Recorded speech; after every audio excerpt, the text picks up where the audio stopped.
bagong bayani. Marami sa ating kababayan ang nangiibang bansa upang makipagginhawa sa kanilang pamilya. Sa lungkot na nadarama, sila'y nagtitiis. Walang minuto o oras na sila'y hindi lumuluha.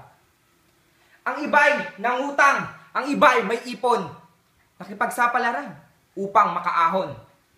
Ang malayo sa pamilya, hindi nila gusto. Ang tanging nais lang nila ay maibigay ang gusto. Magkahalong lungkot at tuwa kanilang nadarama.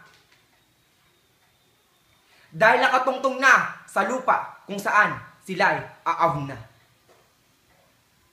Ang iba'y maswerte sa kanilang mga amo. Sila'y tinatrato ng maayos at makatao. Ang inaba'y minalas sa kanilang mga amo. Sila'y tinatrato ng hindi makatao at parang aso. Habang sila'y abala sa pagtatrabaho, sila'y nag-iipon ng panregalo para sa mga pamilyang nagsusumamo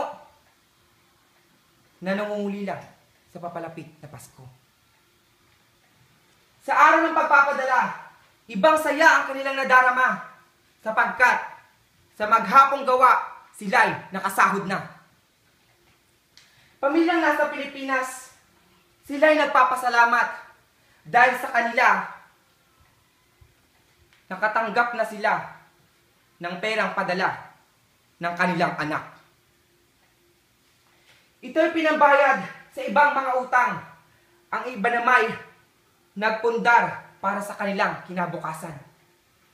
Nang matapos ang kontrata, sila'y naghanda na, bumili ng pasalubong.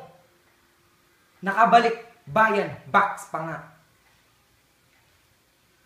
Nang maipadala na, ibang tuwa muli ang kanilang nadama dahil naibigay nila ang hiling ng kanilang mga kapamilya. Pilipino'y nag-iibang bansa para lang makipagsapalaran. Ginagawa ang lahat ng paraan nang sa bansa ay magbigay karangalan. Pero gobyerno, bakit? Balikbayan box namin, binubuksang pilit. Ito ba ang ganti sa amin? Dagdag sakit at pasakit din. Pangarap namin ang tanging sandata para sa pamilyang sa amin umaasa.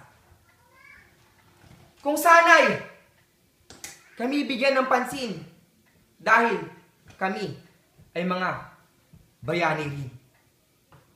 Bagong bayani.